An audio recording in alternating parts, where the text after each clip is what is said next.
600년 전 한왕이 만든 문자 하나가 지금 전 세계 AI 연구소를 발칵 뒤집고 있습니다. 그 문자는 단순한 소통의 수단이 아니었습니다. AI는 그것을 완벽한 시스템, 언어를 넘은 코드라 불렀고 그 분석 결과가 공개된 날 학계와 언론은 충격에 빠졌죠. 과연 무엇이 이토록 놀라운 걸까요? 그 문자는 언어학을 넘어 과학, 수학, 철학, 그리고 DNA 구조에까지 연결되어 있었고 그 놀라운 진실을 푸는 열쇠는 전쟁을 피해 써내려간 단 한 권의 일기장에서 시작되었습니다. 이건 교과서에서 가르쳐주지 않는 이야기입니다. 누구도 말해주지 않았고 아무도 예측하지 못한 AI가 밝힌 문자, 그 너머의 문명 이야기.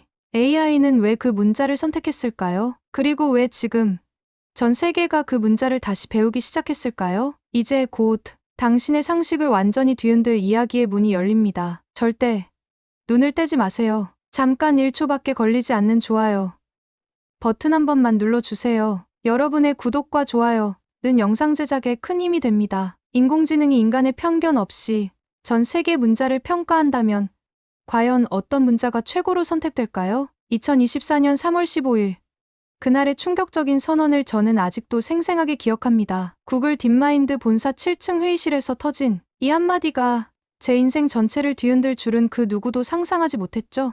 안녕하세요. 저는 소피아 김입니다. 실리콘밸리에서 AI 개발자로 일하고 있는 28세의 한국계 미국인이죠. 부모님은 제가 태어나기 전 미국으로 이민 오셨고 저는 캘리포니아에서 태어나 자라났습니다. 정체성은 언제나 미국인이었고 솔직히 한국이라는 뿌리에 큰 애착은 없었습니다. 제겐 그저 어린 시절 억지로 다녔던 토요 한글 학교와 맛있었던 김치 정도의 기억만 남아 있었죠. 그날 아침 갑작스럽게 전 직원 소집 명령이 떨어졌습니다. 세계 각지에서 모인 언어학자와 AI 전문가들로 가득 찬 회의실. 정적을 깨고 등장한 프로젝트 디렉터 마이클 첸은 의미심장한 표정으로 말문을 열었습니다. 오늘 우리는 인류 역사상 가장 객관적인 언어 실험을 시작합니다. 프로젝트 이름은 바벨. 인공지능이 전 세계 문자 체계를 분석하고 가장 효율적이며 완벽한 문자를 직접 선정하게 될 겁니다. 회의실이 순식간에 술렁였습니다. 옥스퍼드 출신의 동료 제임스가 웃으며 속삭였죠. 봐. 라틴 알파벳이 이리 먹을 거야. 전 세계가 쓰잖아. 그 말에 중국 대표 리 웨이가 정색하며 끼어들었습니다. 한자야말로 철학과 미학, 역사를 담고 있지. 기계가 그 깊이를 이해할 수 있다면 다른 문자는 상대도 안 돼. 다들 자국의 문자가 최고라며 경쟁적으로 목소리를 높였습니다. 한데 저는 묘하게 낯설었습니다. 솔직히 그때까진 한글에 아무 관심도 없었거든요. 아니, 오히려 어릴 적 한글을 억지로 배워야 했던 기억이 불쾌할 정도였죠. 그런데 그 순간 마이클이 제 이름을 부르는 겁니다. 소피아 김. 자네는 한글팀을 맡게. 네.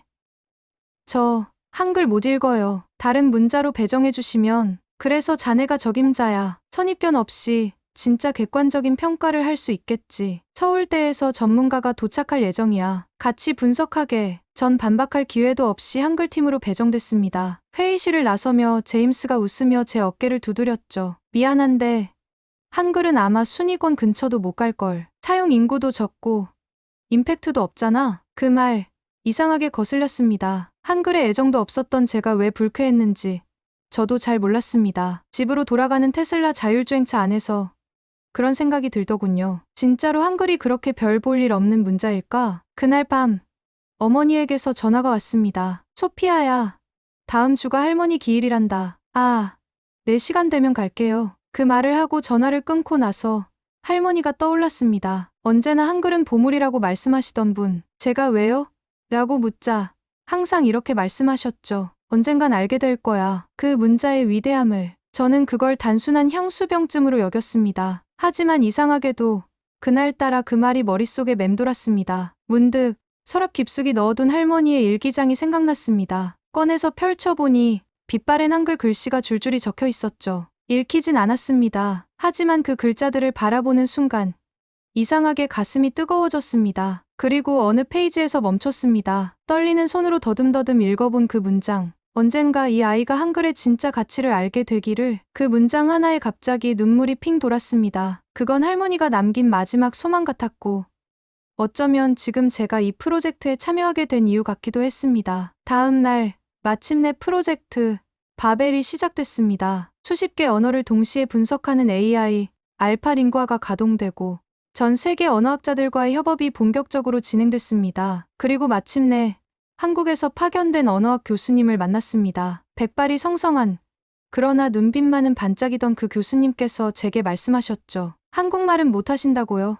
괜찮습니다. 오히려 좋습니다. 선입견 없이 한글을 볼 수 있으니까요. 단 하나만 기억하세요. 한글은 세계에서 유일하게 창제 원리가 기록으로 남은 문자입니다. 그분이 종이에 무언가를 그려가며 설명하던 순간 저는 완전히 압도되었습니다. 이게 정말 600년 전에 만들어진 문자라고? 그 충격은 앞으로 제가 겪게 될 더 큰 사건의 예고편에 불과했죠. 왜냐하면 불과 72시간 뒤 알파링구아가 첫 번째 중간 결과를 발표하자 회의실 전체가 그야말로 아수라장이 되었거든요. 72시간 후 첫 번째 중간 결과가 나왔을 때 저는 그 순간을 평생 잊지 못할 것이라 확신합니다. 이건 말이 안 돼. 제임스가 테이블을 세게 내리치며 소리쳤습니다. AI가 고장이라도 난 것 아니냐는 듯이요. 화면에 떠있는 분석 결과는 도무지 믿기 힘든 것이었습니다. 모두가 당연히 1위를 차지할 거라 예상했던 라틴 알파벳이 최하위권에 머물고 있었던 겁니다. 설마 오류가 있는 거 아냐?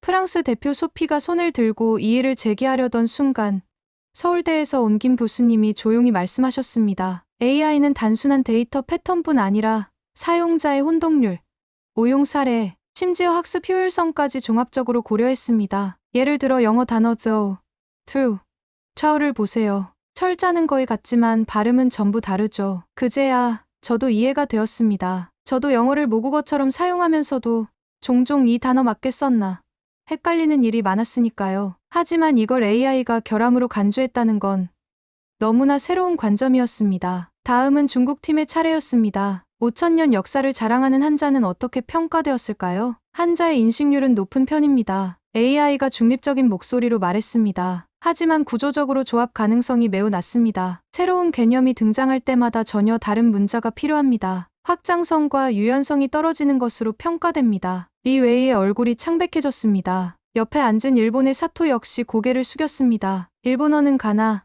한자, 로마자 세 가지를 혼합해 사용합니다. 시스템상의 충돌 가능성이 높고 AI가 이를 복잡성 극대화로 판단했습니다. 믿을 수 없었습니다. 프랑스어, 아랍어, 러시아어 수많은 언어들이 AI 앞에서 무너지고 있었습니다. 복잡한 철자 규칙, 불완전한 음소 구성, 디지털화의 비효율성 등 그동안 우리가 당연하게 생각했던 문자의 약점들이 여실히 드러났죠. 그때였습니다. 저도 모르게 손을 들었습니다. 그럼 한글은요? 모두가 조용해졌습니다. 사실 그 순간까지 저 자신도 한글의 평가가 궁금할 줄은 몰랐습니다. 오히려 처음 프로젝트에 배정됐을 땐 불만이었죠. 그런데도 그 순간 제 입에서는 그 질문이 튀어나왔습니다. 마이클이 조용히 화면을 전환했습니다. 그리고 그 순간 회의실 전체가 숨을 멈췄습니다. 화면에는 AI가 구성한 한글의 구조도가 3D로 펼쳐져 있었습니다. 한글은 단 24개의 자모로 11,172개의 음절을 표현할 수 있습니다. AI의 음성이 울려 퍼졌습니다. 이론적으로는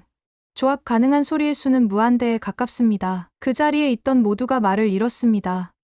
잠깐만, 제임스가 떨리는 목소리로 물었습니다. 그럼 아직 존재하지 않는 발음도 만들 수 있다는 거야? 김 교수님은 조용히 고개를 끄덕였습니다. 맞습니다. 한글은 미래의 언어도 표현할 수 있는 구조를 가지고 있습니다. 순간 제 온몸에 소름이 돋았습니다. 600년 전의 문자가 미래를 담고 있다니요? 더 놀라운 건 그 다음이었습니다. AI가 한글의 디지털 호환성 분석을 시작했을 때 말 그대로 역대급이라는 단어가 어울릴 결과들이 튀어나왔습니다. 키보드 입력 효율 세계 1위, 음성인식 정확도 99.8%, 데이터 압축률 최상위. 이건 말도 안 돼. 리 웨이가 자리에서 일어나 외쳤습니다. 옛날 문자가 어떻게 현대 기술에 가장 적합할 수 있단 말인가? 하지만 AI의 다음 분석 결과는 그런 의문마저 무색하게 만들었습니다. 한글의 창제 원리는 딥러닝의 구조와 유사합니다. 형태적 추상화, 소리 기반 계층화, 시각음성이미 연동 알고리즘까지. 현대 AI가 지향하는 모든 메커니즘을 15세기 문자가 이미 갖추고 있습니다. 순간 회의실 안의 공기가 바뀌었습니다. 누군가는 헛웃음을 지었고 누군가는 주먹을 움켜쥐었습니다. 그리고 마이클이 한 문장을 발표했죠. AI는 분석 결과 한글이 인간이 만든 문자가 아닐 가능성까지 제시했습니다. 그 말에 회의실은 순식간에 아수라장이 되었습니다. 뭐라고요? 그게 무슨 말입니까? 마이클은 침착하게 설명을 이어갔습니다. AI의 판단에 따르면 한글의 설계는 15세기 인류의 과학, 철학, 언어학적 지식 수준을 명백히 초과합니다. 알고리즘과 데이터 패턴으로만 보면 마치 미래에서 온 완성품 같습니다. 저는 그 말을 들으며 가방 속 할머니의 일기장을 조심스럽게 만졌습니다. 이 문자가 정말 그렇게 특별한 것이었다면 할머니는 이미 알고 계셨던 걸까요? 그날 밤, 저는 생애 처음으로 진지하게 한글을 공부하기 시작했습니다. 기억은 혀뿌리가 막히는 소리를 형상화한 글자, 미음은 입술의 모양. 저는 그 단순한 자모 하나하나가 얼마나 과학적이고 정교한지를 보며 경외심을 느꼈습니다. 새벽 3시, 저는 결국 김 교수님께 메시지를 보냈습니다. 교수님, AI가 말한 한글의 비밀 도대체 그게 뭡니까? 곧바로 답장이 도착했습니다. 소피아 씨, 아직 아무것도 시작되지 않았습니다. 다음 주 최종 발표에서 모든 게 밝혀질 겁니다. 그리고 할머니의 일기장을 꼭 가져오세요. 거기 안에 답이 있을지도 모릅니다. 그 순간 제 등골이 오싹해졌습니다. 전 교수님께 할머니 이야기를 한 적이 없었거든요. 이 모든 게 연결되어 있는 걸까? 한글, AI, 그리고 할머니의 일기장. 이 세 개의 키워드가 저를 어떤 진실로 이끌고 있는 것만 같았습니다. 그리고 저는 직감적으로 느꼈습니다. 일주일 후 제 인생이 완전히 달라질 거라는 것을요. 일주일이 지나 마침내 최종 발표 날이 밝았습니다. 전 세계의 이목이 집중된 날이었죠. 발표가 있기 전 아침부터 뉴스 채널은 떠들썩했고 그 소식은 순식간에 전 세계로 퍼졌습니다. 600년 전 한글에 미래 기술이 숨어 있었다. 구글 AI, 인류 문자 중 가장 혁신적인 체계를 한글에서 발견. 이게 대체 무슨 말인가요? 저 역시 처음엔 믿기지 않았습니다. 그날 아침, 손에 땀을 쥐며 저는 할머니의 일기장을 조심스레 가방에 넣었습니다. 딥마인드 대강당은 이미 기자들과 관계자들로 가득 차 있었고 숨소리조차 삼켜지는 긴장감 속에서 저는 조용히 자리에 앉았습니다. 발표를 시작하겠습니다. 마이클의 목소리가 울려 퍼졌습니다. 거대한 스크린에는 AI, 알파 링구아가 2주간 분석한 세계 주요 문자들의 순위가 차례로 나타나기 시작했습니다. 모두가 숨을 죽였고 그 순간 스크린 위에 1위라는 표시와 함께 떡하니 올라온 글자는 한글이었습니다. 순간 대강당 전체가 술렁였습니다. 놀람, 의심, 감탄 온갖 감정이 교차하는 소리 없는 폭풍이 일었죠. 하지만 진짜 충격은 그 다음이었습니다. 단순히 1위가 아닙니다. 마이클의 목소리는 떨리고 있었습니다. AI가 한글을 분석하면서 인류 문자의 개념 자체를 다시 정의하게 되었습니다. 스크린에는 복잡한 분석 결과와 함께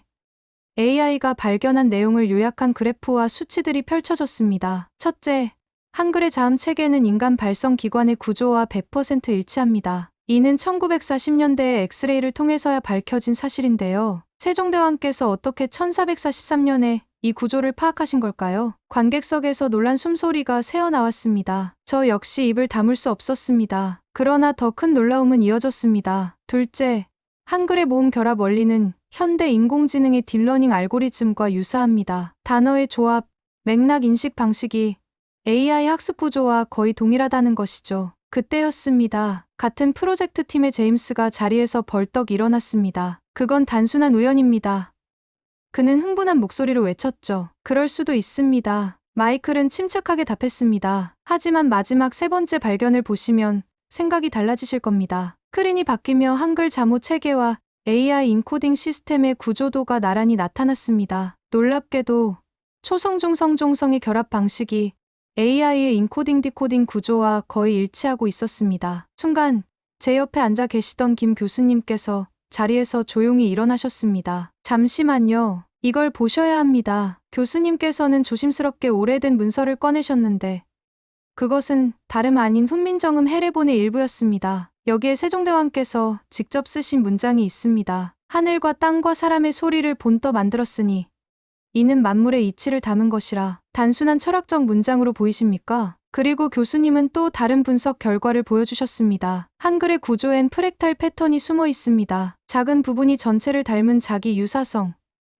이는 현대 물리학에서 우주의 기본 원리로 통하는 개념입니다. 그 순간 저도 모르게 숨을 멈췄습니다. 할머니께서 항상 말씀하셨던 말씀이 떠올랐습니다. 한글은 그냥 글자가 아니야. 그건 우리 민족의 보물이란다. 그리고 바로 그때 제 가방에서 일기장이 바닥으로 떨어졌습니다. 충격에 놀란 마음으로 죽기 위해 허리를 숙였을 때 우연히 펼쳐진 한 페이지가 눈에 들어왔습니다. 그 페이지에는 자음과 모음을 연결한 듯한 기이한 도형들이 그려져 있었습니다. 김 교수님께서 그것을 발견하시고 제게 다가오셨습니다. 그 일기장 제가 봐도 되겠습니까? 저는 떨리는 손으로 일기장을 건넸고 교수님은 그것을 조심스럽게 넘기기 시작하셨습니다. 그리고 잠시 후 얼굴빛이 창백해졌습니다. 이건 바로 AI가 발견한 그 패턴과 동일합니다. 믿기지 않지만 정확히 일치합니다. 모든 시선이 제게 집중되었습니다. 소피아 씨, 할머님께서는 어떤 분이셨습니까? 저는 조용히 대답했습니다. 그냥 평범한 주부셨습니다. 하지만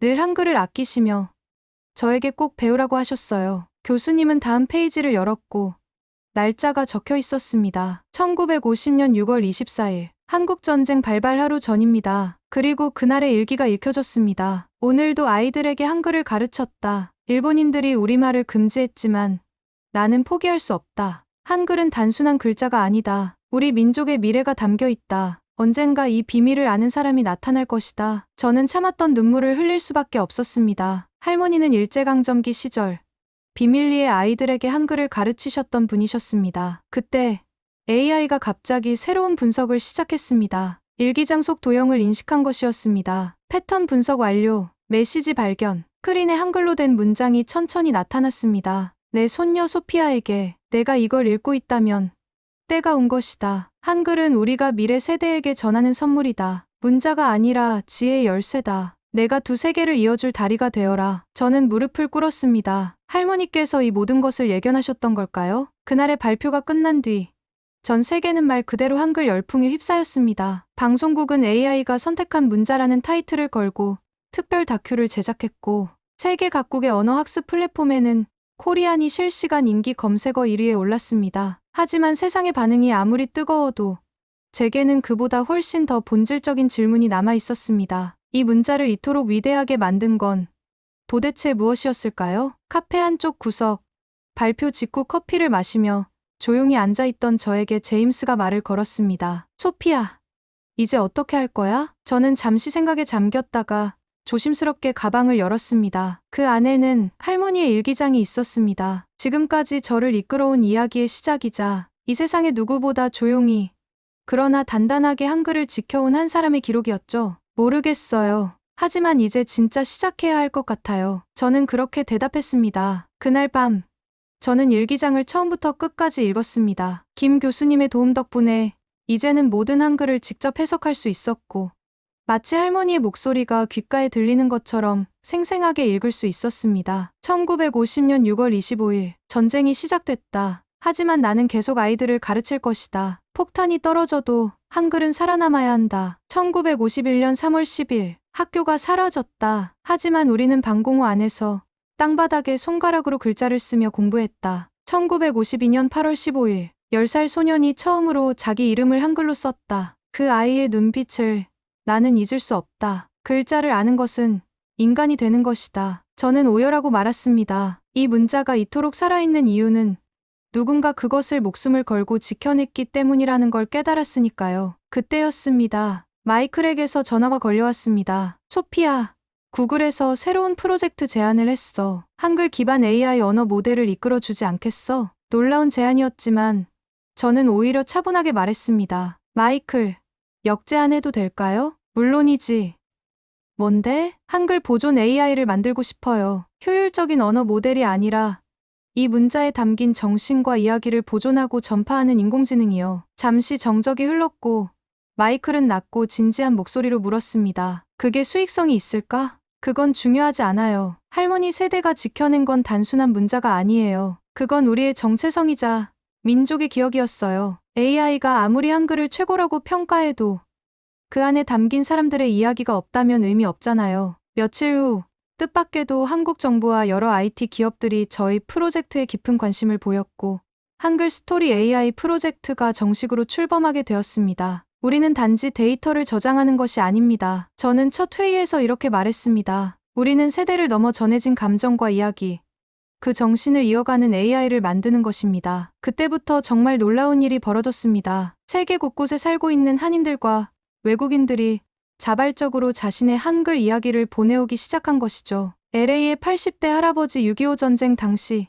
미군 통역을 하면서도 몰래 한글 일기를 썼습니다. 도쿄의 제1교포 3세 증조할머니가 평생 간직하신 한글 편지를 우연히 발견했어요. 베를린의 간호사 독일 이민 후 어머니가 남기신 한글 레시피 노트가 제 인생을 바꿨어요. 수천 개의 이야기가 모였고 AI는 그 이야기들을 분석하고 학습하며 단어보다 더 깊은 것, 정신을 이해하기 시작했습니다. 6개월 뒤 한글 스토리 AI의 베타 버전이 공개되었습니다. 첫 시연회에서 한 초등학생이 AI에게 질문했습니다. AI 선생님, 한글이 왜 특별해요? AI는 잠시 멈췄다가 이렇게 대답했습니다. 한글이 특별한 건 과학적으로 완벽해서가 아닙니다. 그걸 사랑하고 포기하지 않고 목숨 걸고 지켜낸 사람들이 있었기 때문입니다. 한 글자 한 글자에는 눈물과 희망이 함께 들어있거든요. 시연회장 구석에 앉아있던 한 어르신이 눈물을 훔치며 말씀하셨습니다. 내가 평생 말하고 싶었던 걸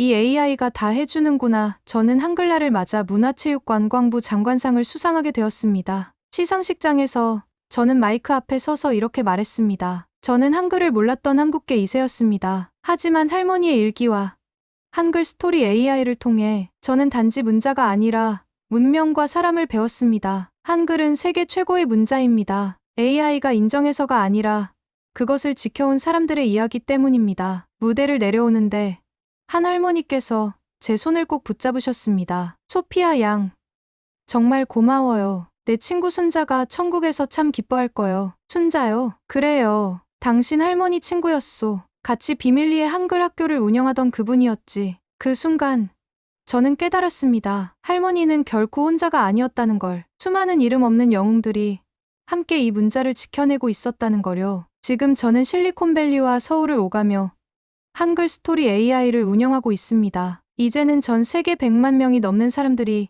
이 서비스를 이용하고 있죠. 매일같이 새로운 한글 이야기가 올라옵니다. 누군가의 기억, 누군가의 상처, 그리고 누군가의 자부심이. 얼마 전 제임스가 메시지를 보냈습니다. 소피아, 나도 한글 배우기 시작했어. AI가 선택한 최고의 문자니까. 저는 웃으며 답했습니다. 아니야, 제임스. 한글이 최고인 건 AI 때문이 아니야. 그걸 사랑한 사람들이 있기 때문이지. 지금 이 순간에도 수많은 사람들이 한글이라는 이름 아래 연결되고 있습니다. 세종대왕이 만들고 백성이 지켰으며 이제 세계가 배우는 문자, 그게 바로 우리가 매일 쓰고 있는 한글입니다. 그리고 저는 그 여정의 작은 일부가 된 것이 세상에서 가장 자랑스럽습니다. 긴 여정을 함께 해주셔서 진심으로 감사드립니다. 한글의 진정한 위대함은 그것이 단순히 완벽한 문자이기 때문이 아니라 그 글자 하나하나에 사람들의 숨결, 희망, 그리고 지켜내고자 했던 간절한 마음이 담겨 있기 때문입니다. 긴 시간 함께 해주셔서